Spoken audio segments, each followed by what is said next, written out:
جو ہے آپ صلی اللہ علیہ وسلم فرماتے ہیں اور کہتے ہیں ان قسموں کے تعلق سے جو اللہ کی نہیں ہوتی ہے.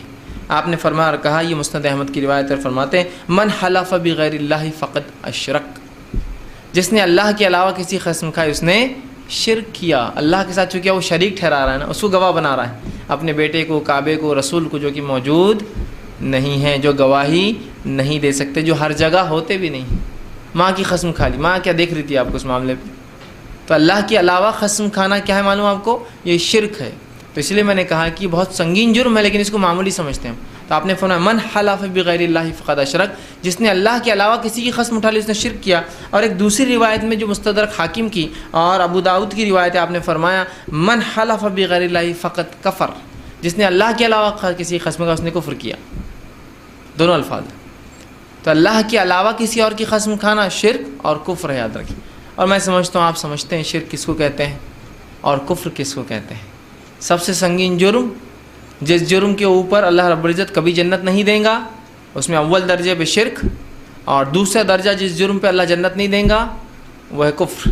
اور جنت جو ہے دو ہی لوگوں پر حرام ہے، ایک مشرک پر اور ایک کافر پر. تو انسان وہ دو ہو جاتا ہے اگر وہ اللہ کے علاوہ قسم کھاتا ہے.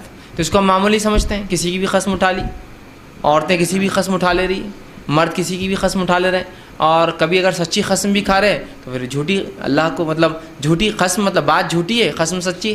قسم تو اللہ کی لے رہے ہیں لیکن بات جھوٹی ہے جس پر قسم کھائی جا رہی. مال بیچنے کے لیے قسم کھا لیا، کسی کو اعتماد دلانے کے لیے قسم کھا لیا، کسی چیز سے بھروسہ آ جائے بول کے قسم کھا لیا، کوئی کام نکل جائے وقت پرتا ابھی قسم کھا لی، بعد میں بولتے ہیں وہ جھوٹی قسم کھا لی تھے ہم نے. ٹھیک اندازہ لگا. اور کفارے کے لیے بھی تیار ہو جاتے ہیں بہت سے لوگ کہ وہ کفارہ ادا کر دیں، کھا لو جھوٹی قسم. یاد ہے کہ شریعت اگر کسی چیز کے لیے کفارہ دیتی ہے تو کفارہ اس لیے ہوتا ہے کہ آپ سے اگر قطعاً وہ کام ہو جائے، غلطی سے وہ کام ہو جائے، انجانے میں ہو جائے، تو اس کی بھرپائی دنیا کے اندر کچھ نہ کچھ حد تک ہو جائے، اس کے لیے کفارہ ہے. لیکن اس کا ہرگز مطلب نہیں کفارہ اس لیے کہ آپ اس چیز کو کرتے رہیں اور بولے ہاں کفارہ تو ہے، نماز دیتے رہیں. جیسا کہ اگر میں روزانہ رکھ پاؤں، صحت کی وجہ سے، سفر کی وجہ سے، آگے حالات ایسے نہیں کہ میں کبھی روزہ رکھ پاؤں گا، تو ہر روزے کے بدلے میں ایک مسکین کو کھانا کھلاؤں، یہ کفارہ ہے. لیکن اس کا ہرگز مطلب یہ نہیں کہ میں تندرست رہ کر روزے چھوڑو اور روز مسکینوں کھانا کھلاؤ.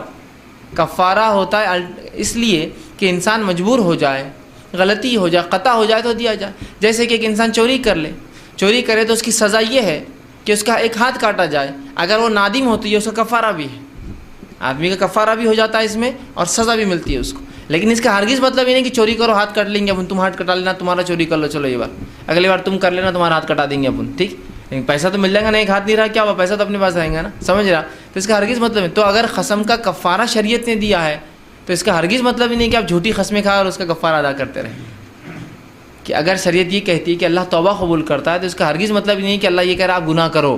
اس کا مطلب یہ جو گناہ ہو جاتے ہیں، جو لرزی سے ہو جاتی ہے، جو خطائیں ہو جاتی ہے، جو غلطیاں ہو جاتی ہے، اس کے بدلے میں آپ کو کفارے کے طور پر توبہ دی گئی ہے. لیکن اس کا ہرگز مطلب نہیں گناہ کرو، ہاں توبہ کر لیں گے، چلو آپ یہ گناہ کر لیں گے توبہ. اور یہ گمان بہت سے لوگوں کو ہوتا ہے کہ جوانی میں گناہ کر لیں گے، آخر مرتے وقت توبہ کر لیں گے، ہے نا، یا بڑھاپے میں توبہ کر لیں گے، اور وہ بڑھاپے تک نہیں پہنچے تو، ہے نا. تو توبہ اس لیے تو نہیں ہے نا کہ آپ جو ہے اس کو ایک غلط چیز میں استعمال کریں. اگر میں آپ کو ربڑ دوں اور کہوں کہ پینسل سے جو غلط نشانات پڑ جاتے ہیں تو ربڑ سے مٹا لیں، تو اس کا ہرگز مطلب نہیں کہ آپ نشانات مارتے جائیں اور مٹاتے جائیں. یہ تو لگ جائے تو اس کے لیے اریزر دیا گیا، لیکن ہم سمجھتے ہیں اریزر اس لیے کہ لگاؤ، کرو اور پھر اس کو وہ کرو. تو بہرحال اس کا کفارہ ہوگا. لیکن اللہ کے علاوہ قسم کھانا شرک ہے، اللہ کے علاوہ قسم کھانا کفر ہے. اب آئیے قسموں کی اقسام کیا ہوتی ہے وہ بھی دیکھ لیتے ہیں تاکہ ان کو دیکھ لیں گے.